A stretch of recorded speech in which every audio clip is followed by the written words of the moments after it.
95.7 Sun FM. Good afternoon. It's Jason Hatton joining me in the Sun FM studios here. I got a couple of green men. We're ready for the big game tonight. The Force and Sully. How you guys doing? Hey-o. Doing well. How was the flight over? It was a little interesting. That's definitely the smallest plane I've ever been on. But, yeah, a little enjoyment. Made sure I kept my lunch down. Now, for a lot of people that don't know, we've been talking about this, hyping it up for the last couple of weeks, but what brings the green men to Powell River tonight? Well, of course, we got a pretty big rivalry going tonight. Kings and Capitals here. So yeah, we thought we'd come out, help Powell River as much as we can, do our antics a little bit by the box, and get the crowd pumped up. Also, just a note, you guys are raising money for the Powell River and District United Way. Great cause right there. Now, how did this whole green men thing get started? Because I've heard all these crazy rumors. One being involving the Seattle Seahawks and not even the Canucks. Yeah, it was a mix of stupidity and entertainment. We had 6 tickets to go down to a Seahawks game, and we thought, let's toss some green suits on and embarrass our 4 other friends. Sully's suit didn't arrive in the mail in time. I was giving him a bit of a hard time about that. He goes, well, I have access to these seats by the penalty box. Let's do up a big game. And we were supposed to go once, and it just kind of blew up, and it landed us in Powell River. Wow, that's funny. So the only reason you didn't become the green men of the Seattle Seahawks is because of Canada Post. Yeah, absolutely. We'll blame FedEx. I'm not going to throw Canada Post. They're good people. All right, well, describe to me then. You guys are at the first Canucks game. You're at Rogers Arena. I guess back then it would have been GM Place. You're walking in with nothing but these spandex suits on. What happened? Yeah, we walked in. Strangely, we got a lot of weird looks. Didn't see that one coming. And so people were kind of wondering what we're all about. And even security came down the first game and was like, you guys do anything weird, you touch the glass, you guys are gone. And then next game, after we caused a bit of a scene the first time around, security and police came up and they wanted photos with us. And yeah, everybody was all over it. So the city's really taken to it, and I think kind of the country's taken to it after the Cup run last year. No kidding. Everybody involved with this. Everybody excited about it. Now, I was kind of spreading the word out all week long, trying to get our listeners to maybe throw us some green men type question. The most common one I get, I'm sure you guys get this all the time, every single time. How do you go to the bathroom with those suits on? Very, very complicated process. It's bad. I try and avoid drinking all liquids 6 hours before the game because it's one little zipper in the back. You got to shimmy out of it. You got to go in the handicap stall. People are asking questions while you're in there. Very uncomfortable. So yeah, it's a process. I think I've managed to ever avoid going to the bathroom or trying to get out of the suit while having to go to the bathroom. But Sully, you've disappeared a few times. Well, yeah, I've disappeared a couple times. Sometimes when nature calls. But yeah, it's brutal. It's a stall visit. There's no chance anything else, and you have to go during kind of the period as well. You have to miss the play. So if you go during intermission, you're screwed. I mean, everybody is up there during the intermission. There's no way you're getting enough time to get out of that thing, get comfortable. So it's a tough process. Not to mention, maybe a little awkward standing in the bathroom lineup with the green suit on. It's a little rough. You do get a few stares. You get a few curious people trying to peek. It's very uncomfortable.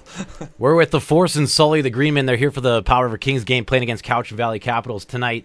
You guys were talking about the momentum you got. It seems like at the same time that the momentum started to pick up, so did the props. So how do you come up with the ideas for the props and the gimmicks and the handstands and all that crazy stuff? It's a mix of planning 3 weeks in advance and planning 10 minutes before the game. We started going to the local thrift stores on our way to the arena and just grabbing stuff. It's a perfect mix of planning. We try and exploit teams' weaknesses. You got Vince Vaughn for Chicago. We had the Carrie Underwood cut out for Nashville. We had a bunch of stuff. The waffles for Toronto. So you got to find teams' weaknesses and just exploit them. I love that. Now, speaking of team weaknesses, do you have anything special planned for the Cowichan Valley Capitals tonight? We got a couple things here and there. We're going to go with a couple classic moves tonight. But I think for the most part, just kind of the presence and just kind of showing Cowichan.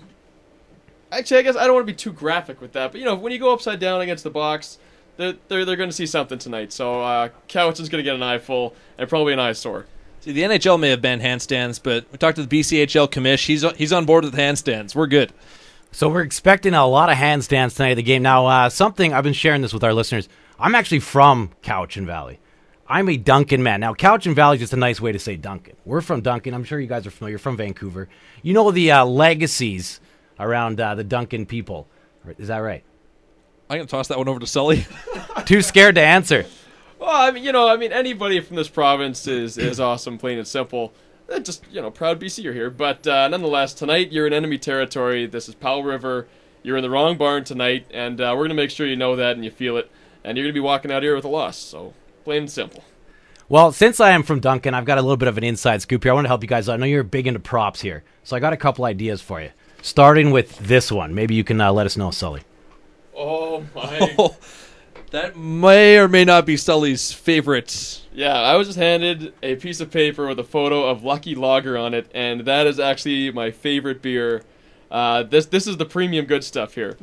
Over in Vancouver, it's hard to find, but I got to know. There's good reason for that. I've actually got a bit of a write-up here. Lucky Lager is what it is. It's enjoyed by all of us Duncanites and apparently some people from Vancouver as well. The very sight of this beer, though, it's going to flash memories. You're going to think about back home. You're tubing, you're spitting, you're chewing tobacco if you're from Duncan into that bottle, and you're not going to be thinking about the hockey game. So that's good strategy right there. It's the classiest. And I actually did bring one more for you guys to check out. All Duncan people. It's a staple around the Duncan community. Just describe to us what you're seeing there. We have a sweater. Opening the sweater. Slowly opening the sweater. Now, you're wrong already. Lucky Lager sweater. Here we go. Because what you have there is, it's called a Stanfield. The Stanfield sweater is a staple to all Duncanites. Okay, it's used for everything, from working in the bush to out to a nice dinner at a restaurant, a fancy restaurant in Duncan with that thing. So maybe wave something like that around, and you'll definitely get in their head. I am very excited. So what you're saying is that sweaters are patented to the people of Duncan. Apparently so, yeah. Nowhere else in the province do they wear sweaters. You invented the sweater. Well, the sweater here, the original use of that is an undershirt, but for some reason, Duncan people wear them outside of their sweaters. We never got that memo, so. Oh. I'm impressed. You're going against your roots right now because you're wearing an undershirt and a sweater over top. That's right. Well, because now I'm official. I'm a Powell Riverite. I cheer for the Kings. I'm a Kings fan. I'm not really too keen on the Cowichan Valley Capitals. We're with Force and Sully, the Green Men. They're here getting us ready for the Powell River Kings game. By the way, the whole event is a District United Way fundraiser here for Powell River. Now, guys, before we go, I got one more thing I want to do. It's called Rapid Fire. I'm sure you've done this before. Basically, I'm going to say a name, say the first thing that comes to your mind, just pass the mic back and forth. Are you ready? Let's do it. Here we go. Number 1, Gary Bettman. Evil. The Count. Okay, Roberto Luongo. Greasy. It's fantastic. Trevor Linden. Captain Canuck. King among men. The Boston Bruins. Brad Marchand's rat nose. Brad Marchand's rat nose. The Green Men. Sexy. Seductive. Milan Lucic. Good Vancouver boy. Unfortunately pays for the wrong team. Brad Marchand's rat nose. The Powell River Kings. Beauty team that's going to win the BCHL title. Yeah, I agree. We have an accord. I was going to hope you were saying Brad Marchand's rat nose again. I was getting used to that, too. The Cowichan Valley Capitals. Stanfield sweaters. Yeah, that's not bad. The inventors of the sweater. Okay, finally this one for both you guys as well. One player that you could have taunted any era in the NHL. Who's the one guy you wish you could have taunted behind the penalty box? That's a good question. Oh, I would have loved to take a crack at Jeremy Roenick. We've had a few interactions with him, but I'd love to encounter him in the box. He'd be a good dude. I think the easiest target of all time, because, we put a lot of thought into these prop stuff, but this would have been so simple, is if Mike Ricci still played. The ugliest man in the history of the universe. That would have been fantastic. See, that's funny to me because you guys think of people that are going to get back to you, but when I think of it, I just think like Gretzky, Bobby Orr, one of the greats, but they're so professional, they probably wouldn't have even noticed you. Exactly, and it's so hard. You can't rip on the legends, right? You can, but I'd feel awful. We're with the Force and Sully, the Green Men. They're here for the Powell River Kings game tonight. Guys, 20 more seconds. Anything you want to get out there? No, come down and enjoy the game tonight. It's going to be a blast. Sully's going to bust out a handstand, probably pull out a shoulder, But it's going to be good, and Powell River's definitely going to take the victory. I am very excited that I just met the person that invented the sweater. And that we're being interviewed. Brad Marchand's rat nose.